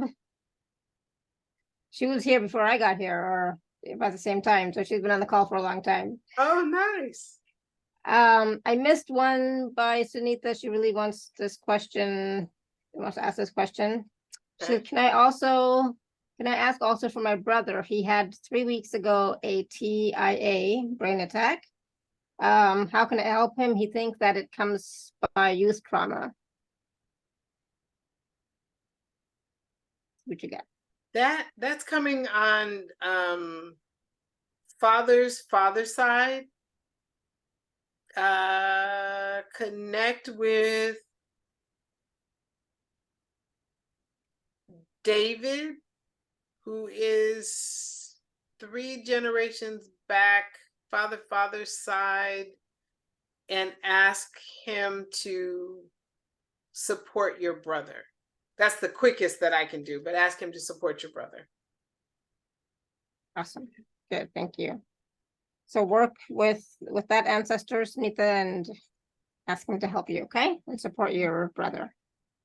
And of course, go back and listen to what Dr. Monique said to Cindy as well. There might be some information, some wisdom in there as well that could help you and your brother as well, okay? Awesome. Thank you so much, Dr. Monique. You're wonderful, like always. So spot on. So any last words of wisdom for us from the ancestors? So We've had so much. The last words of wisdom that I have for you is make the connection. Know that you're safe. Know that they're supporting you. Know that they're around you, and know that that is another source of support with you, for you, along with your spirit guides and your angels and your own soul's guidance. Those are all a part of this team, this spiritual team that can help you take this journey in life and create more joy and love and abundance in all areas of your life, prosperity, if that's what you need, to fulfill the projects that you have. Know that they're available. Know that they're there. Just call up on them and ask them. And one of the last things too is oftentimes we'll hear that we have this problem or that problem, or there's this spiritual problem or that spiritual problem. And that can be helpful because it gives us the information that we need in order to create some healing in our lives. But also remember that we also have a lot of things about us that are not wounded, right? We have a lot of ancestors that aren't wounded, and we can tap into that place as well to help us overcome anything that we're experiencing. So thank you, Alara, for inviting me to be here. Thank you to all of you for being here and for staying this long and for asking your questions and giving me the honor of connecting you with your ancestors. It's truly a blessing for me, and it allows me to carry out the ancestral medicine that the ancestors in my lineage have blessed me with. So thank you. Beautiful. Thank you. And of course, if you'd like to work more deeply with Dr. Monique, please do check out her package, her special offer, and work with her. Please do make sure you use the code ALARA23 so you get the proper price. Okay. And also tomorrow's show is going to be at 11 a.m. Eastern. This is the one from Wednesday. It got postponed to Friday because she did not have power. So please do join us for that on Friday. And of course, I am finally back doing my own call. So please join me for the DNA activation upgrade on Sunday. So, and of course, we have another show on Saturday. It's a crazy week. So I'm so glad that you were all able to make it here today. Enjoy, go back and watch and listen to this show because there's so much wisdom. Like I said, there's always so much wisdom that comes through when Dr. Monique is talking, not just from the conversation, but from the readings that she's doing. And that wisdom is not just for the person who was asking, it's for all of us. If it resonates with you, then definitely try and use those processes, tools, practices, etc. And as well, Dr. Monique gave us many processes before we went into the readings as well. So please do go back and watch and listen and start to use them, start to integrate them, and start to create that relationship with your ancestors, the healed, happy, kind ancestors. Okay. So that's your focus, the happy, healed, kind, etc. Ancestors. Okay, so please do start working with them, include them in your life, and it's simple. Like there's so many processes, but I love that one of the water. The night before, asking a question, having a little bit of water beforehand, and in the morning, waking up, having the water again, and then just writing down whatever messages, information you get. It's a process, right? So it's not going to be a full page story the first day, but it's be something, right? That and just honoring your ancestors again is just lighting a candle, having some water, talking to them. That's it. You don't need to know their names. It doesn't matter. Just again, healthy, happy, healed ancestors. That's who you want to work with, right? Thank you so much, Dr. Monique. It's always a pleasure. We always learn so much, and you always bring these new processes, as well for us to help us connect with our ancestors and the ancestral wisdom that's always there to help us, to guide us, to help us on our journey to move forward so that we can all be happy and thrive. So thank you, thank you, thank you. Thank you. And everybody for all your questions. Thank you, thank you, thank you. So appreciate it because of your questions, we were able to bring through all these wonderful processes. So thank you, and the wisdom. Yeah, so this replay will be out in a little bit. Since it's 2 hours, it'll take a bit of time for to process. So until next time, may you continue to be blessed with an abundance of joy, peace, love, happiness, prosperity, and radiant health. Sending you all so much love and blessings always. Bye, everyone.